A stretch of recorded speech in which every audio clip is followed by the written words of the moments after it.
금요일을 맞아서 글로벌 매크로 이슈들 체크해 보도록 하겠습니다. 상대적으로 좀 덜 신경을 쓰셨을 수도 있겠습니다만은 이번 주에도 역시 굵직한 해외 이슈가 있었는데요. 하나금융투자 김두원 선임연구원과 함께 하나하나 짚어보도록 하겠습니다. 어서 오십시오. 안녕하세요. 네, 안녕하세요. FOMC 얘기부터 아무래도 해야 될 것 같습니다. 그런데 뭐 시장 예상과 크게 벗어나진 않았어요. 그렇죠. FOMC가 시장 예상과는 크게 다르진 않았었는데요. 오히려 시장의 고민거리는 좀 더 많아진 것 같습니다. 미국이 금리를 올리면 더 이상 연준에 대한 고민이 없어질 것으로 좀 봤는데 오히려 고민이 더 많아지는 게 아닌가 이렇게 생각이 들고요. 1월 FOMC는 예상과 부합했습니다. 향후 금리 변화는 3월에 가서 보겠다라는 단서를 좀 남겼었다라고 할 수 있겠고요.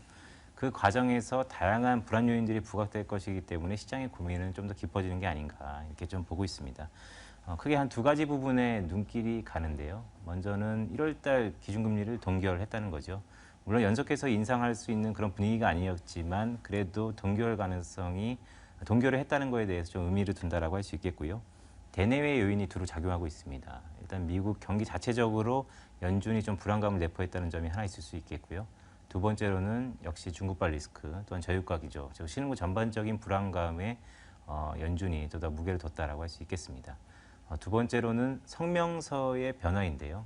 아무래도 이번 1월 FOMC에서는 옐런 의장의 연설이었기 때문에 성명서가 매우 중요했다라고 할 수 있겠습니다. 두 가지 부분에서 좀 관심이 가져지는데요. 첫째는 미국 경기에 대한 판단입니다. 드디어 연준이 제조업을 중심으로 한 미국 경기 둔화에 대해서 인정을 했다는 부분이 중요하다고 할 수 있겠고요. 이 부분이 시장에서는 의미가 있다고 할 수 있겠습니다. 두 번째로는 대외 환경 불안인데요.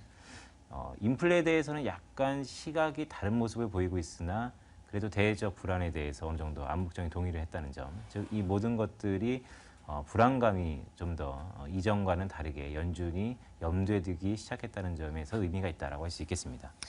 이렇다 보니까 이제 올해 미국의 금리 인상에 대해서도 얘기가 많이 나올 수밖에 없습니다. 사실 전문가들이 3월에는 금리 인상이 있지 않을까 많은 분들이 또 제가 여쭤봐도 똑같이 얘기를 하시더라고요. 그런데 사실 3월이 된다고 해서 미국 경기가 막 좋아질 것도 아니고 대내외 뭐 중국 불확실성이 없어지는 것도 아니고 이렇다 보니까 과연 3월이 맞을까라는 생각까지 듭니다. 어떻게 전망하고 계세요? 일단 기본적인 뷰 자체는 지난번에도 지속적으로 말씀드린 부분이지만 상반기 한 차례 금리 인상 이후에는 동결, 스탠스 이런 게 기본적으로 베이스 시나리오로 갖고 있습니다. 다만 최근에 들어서 연준이 얘기했던 것처럼 미국 경기 자체도 좀 불안감이 나타나고 있고요. 대외적인 환경, 특히 중국의 구조조정, 그다음에 끝을 알 수 없는 저유가 기조의 지속 이런 부분들이 보다 부각된다면 아무래도 3월 달보다는 그 이후에 6월 달로 지연될 가능성도 어느 정도 무게감과 가능성이 높아지는 형국이 아닌가 이렇게 좀 보고 있습니다. 앞서 말씀드린 부분 중에 하나이겠지만 미국의 금리 인상의 바탕에는 미국 경기 펀더멘탈이 있다는 점이 가장 중요하다고 할 수 있겠고요. 물론 소통의 문제도 있겠지만 미국 경기 자체가 불안하기 때문에 아무래도 향후 3월 달에 관해서 인상 가능성에 대해서는 다소 좀 의견이 분분할 수 있다고 할 수 있겠습니다. 실제로 성명서에서도 단기적인 인플레 하락은 연준이 감안하고 있지만 중장기적으로의 인플레 상승에 대해서 보다 무게를 둠으로써 3월 달 가능성도 여지를 뒀다 할 수 있겠고요.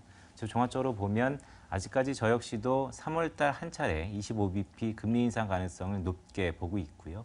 하지만 향후 지표에 따라서 아니면 경기에 따라서 이런 불안 요인들이 보다 부각된다면 글쎄요 3월보다는 이후에 6월이 될 수도 있고 또 하나의 아직은 작은 가능성이지만 만약에 3월 달에 인상을 못한다면 그때는 그야말로 글로벌에 큰 충격이 올 수 있고 미국이 금리 인상을 아예 못할 수도 있다라는 가능성도 조금씩은 염두하고 있습니다. 새로운 가능성을 우리가 조금 더 열어두고 미국 경기를 그리고 전반적으로 연준의 움직임을 봐야 될 상황인데요.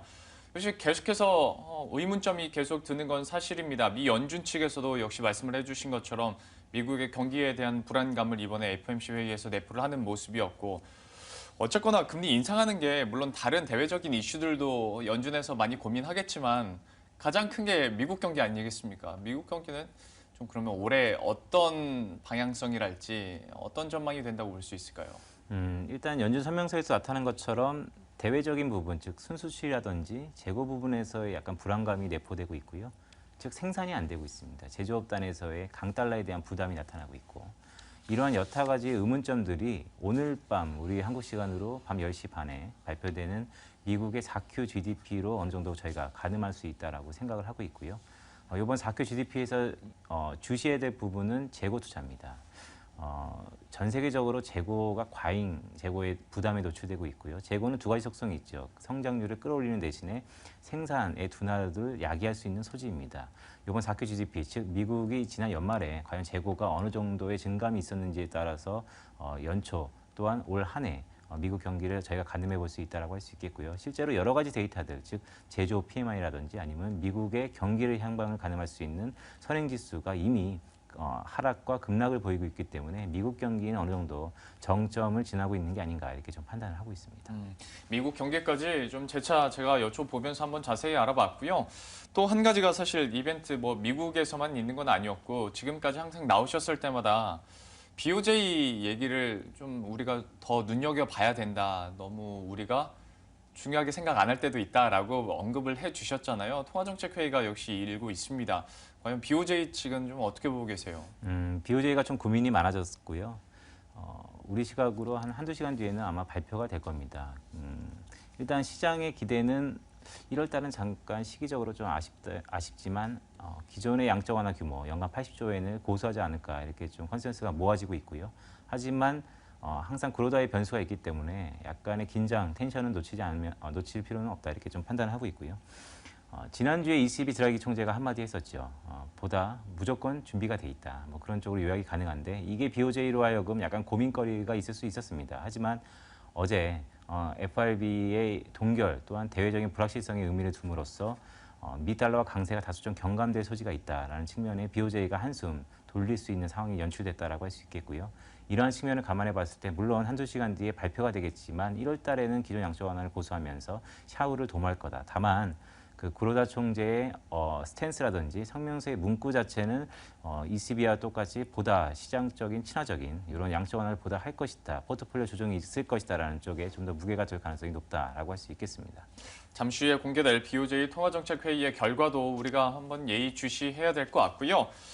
전반적으로 다 훑어보긴 했는데 원달러 환율이 1,200원 선 넘어가면서 이 질문은 꼭 매주 드리는 것 같습니다. 외환 시장 전망 간단하게 좀 얘기를 해주시겠어요?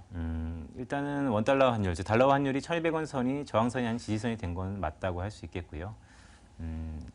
올 한 해 또한 지난 상반기 외환 시장은 방향성의 부재라고 할 수 있겠습니다. 즉 변동성만 커지는 구간이다라고 할 수 있겠습니다. 미달러 강세 속도가 3월 달에 연준이 금리를 어떻게 될지 모르겠으나 점차 경기 펀더멘탈이 안 좋고 금리 인상에 대한 선효과가 상실되는 이런 두 가지 측면을 감안해 봤을 때 달러 강세의 속도는 다소 경감될 수 있다고 할 수 있겠고요. 다만 미국과 달리 유로존이나 BOJ가 상이한 통화 정책을 갖고 있기 때문에 변동성은 보다 커질 것이다 이렇게 보고 있습니다. 따라서 2월 달 한 달 동안도 역시 달러 환율의 변동성 확대를 저희가 눈여겨볼 필요가 있다고 할 수 있겠고요. 상단은 1,230원, 하단은 1,180원. 이 중간 밴드에서 달러 환율이 움직이지 않을까 이렇게 전망을 하고 있습니다. 네, 이렇게 해서 외환 시장까지 저희가 간단하게 한번 체크를 해봤습니다. 지금까지 하나금융투자 김두원 선임연구원과 함께 매크로 이슈들 체크해봤습니다. 고맙습니다. 고맙습니다.